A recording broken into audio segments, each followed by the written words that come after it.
मैं Rohit sir, chemistry संसार bye Rohit sir में आपका स्वागत। हम लोग यहाँ पे क्या चला रहे हैं, विलियन चैप्टर की सीरीज चल रही है, जो कि अभी लेक्चर 4 तक विलियन का परिभाषा क्या है, विलियन किस प्रकार से दिखाता है या किस प्रकार से बनता है, उनके प्रकारों के अलग अलग टाइप से वर्णन किया गया।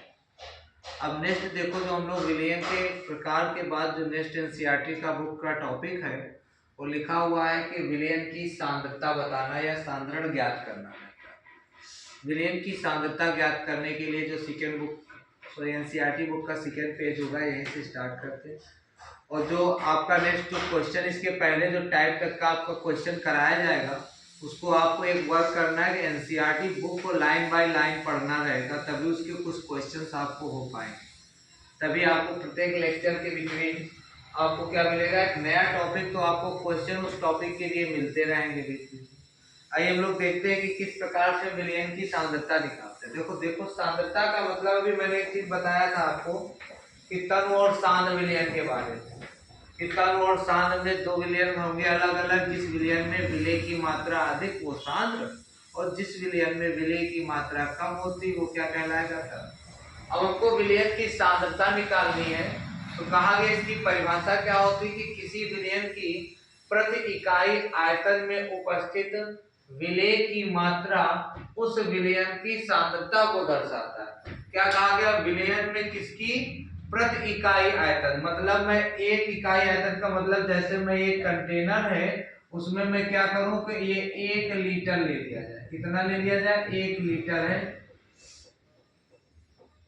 ये 1 लीटर का आपका कंटेनर है। अब इसमें जो भी हम भरेंगे या जो भी चीजें, जैसे कि इसमें मैं क्या करूं कि कोई भी विलेय पदार्थ मिलाऊं, 1 लीटर में जो विलेय की मात्रा होगी वो हमको क्या बताएगा, उपस्थित विलेय की मात्रा। ये चीज ध्यान देना, किसके लिए हम यूज कर रहा हूं, विलेय के लिए यूज करूंगा, तो जो विलेय की मात्रा होगी वही विलयन की सांद्रता बताएगी। अर्थात विलेय की मात्रा कम या ज्यादा होने पर उस विलयन की सांद्रता के मान में भी परिवर्तन आएगा। तो ये डिफिनीशन बन गई, किसी विलयन की प्रति इकाई आयतन में उपस्थित विलय की मात्रा उसकी सांद्रता बताती है।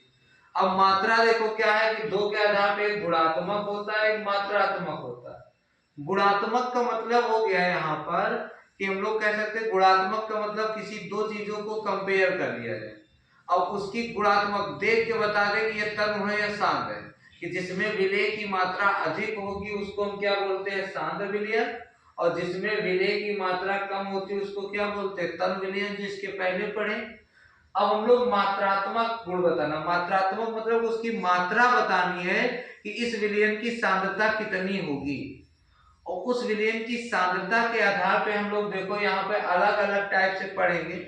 एनसीईआरटी में क्लास 12 में आपको तो कम है, लेकिन जो हम यहाँ पे जो टॉपिक पढ़ेंगे वो केवल आपका एनसीईआरटी के अकॉर्डिंग केवल बेसिक या माध्यमिक स्टेट बोर्ड के लिए नहीं होगा, वो ऑल बोर्ड के लिए हो, किसी भी कॉम्पिटिटिव, चाहे आपका नीट हो या आईआईटी जे हो, किसी के लिए हो। तो हिंदी मीडियम के लिए ये आपको जो चैप्टर मिलेंगे उसमें आपको जितना भी मिलेगा वो हर एक कंपटीशन के लिए इंक्लूड होगा। तो यहाँ पे देखो, जैसे मैं आपको यहाँ पर सांद्रता बताऊंगा, यहाँ से मोस्टली हर तो यहाँ पे पर्टिकुलर मैं एक दो सांद्रता नहीं बताऊंगा जो कि आपको केवल माध्यमिक बोर्ड में, मैं आपको सारी सांद्रता और सारे सांद्रता के सारे डिफरेंट डिफरेंट टाइप्स के हम फार्मूलों को भी जनरेट करेंगे, जो कि आपको केवल माध्यमिक के साथ साथ किसी भी कंपटीशन में भी आप यूज कर सकते। तो ये केवल वीडियो आपको माध्यमिक बोर्ड के लिए नहीं, सभी बोर्ड या सभी कॉम्पिटिटिव स्टूडेंट के लिए भी है।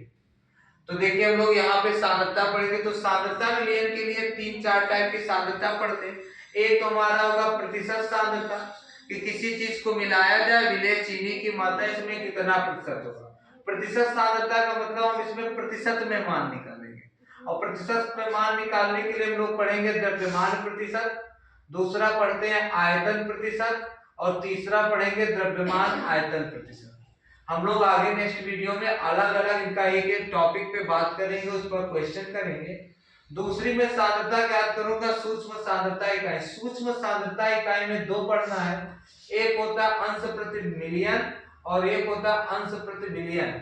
मिलियन ऑफ यूनिट, जिसको पीपीएम और पीपीबी कहते हैं। जैसे पीपीएम केवल 12 में है, पीपीबी नहीं। सूक्ष्म प्रति सांद्रता का मतलब हो गया कि कोई बड़ी चीज, जैसे मैं फॉर एग्जांपल कहूं कि समुद्र का पानी ले ले, एक लोटा या एक गिलास पानी निकाले, मैं पूछूं इसकी सांद्रता बताओ, तो बताओ इतना बड़ा समुद्र है, उसमें सुधा एक लोटे या एक गिलास पानी से हम उसकी सांद्रता निकाले, तो वो क्या माने कहलाएगी? सूक्ष्म सांद्रता इकाई कहलाएगी, माइक्रो कंसंट्रेशन कहलाता है। या मैं कह दूं कि इस पर्यावरण में चलो कार्बन डाइऑक्साइड की सांद्रता बताओ, तो बताओ इतना बड़ा पर्यावरण है, उसमें मैं CO2 की सांद्रता निकालूंगा, तो वो सब किससे निकालते हैं? पीपीएम से या पीपीबी से। नेक्स्ट जो हम सांद्रता ज्ञात करेंगे वो भार आयतन या ग्राम प्रति लीटर में सांद्रता होगी। ग्राम प्रति लीटर का मतलब एक आपका ठोस अवस्था में होगा, तो एक कैसा होगा? द्रव अवस्था। और भार आयतन या ग्राम प्रति लीटर सांद्रता में 3 टाइप की सांद्रता पढ़ते हैं। एक तो आपका मोलरता होती, मोलरिटी जिसको बोलते हैं, दूसरा नॉर्मलता है, नॉर्मेलिटी बोलते हैं, और तीसरा फॉर्मलता, फॉर्मेलिटी कहा जाता है। जिसमें से आपका जो बोर्ड में पढ़ते हैं वो केवल मोलरता और प्रैक्टिकल में नॉर्मलता भी है। तीसरा या चौथा जो हम लोग पढ़ेंगे, भार भार आयतन हो या ग्राम किलोग्राम हो या ग्राम ग्राम, अर्थात इसमें विलेय और विलायक दोनों ठोस अवस्था में ग्राम या किलोग्राम में क्वांटिटी होगी। हो सकता है कि दो चीजें विलेय और विलायक दोनों भार में हो सकता है विलेय और विलायक एक ग्राम में हो और एक किलोग्राम में हो सकता है कि दोनों ग्राम में हो। उसके आधार पर मैं एक सांद्रता पढ़ूंगा मोललता, जिसको इंग्लिश में कहा जाता है मोललिटी, और दूसरा पढ़ूंगा मोल प्रभाव, जिसको इंग्लिश में बोलते हैं मोल फ्रैक्शन। इसी को हम लोग मोल भिन्न के नाम से भी जानते हैं, मोल भिन्न भी बोलते हैं, या इसी को हम लोग मोल अंश के नाम से भी जानते हैं।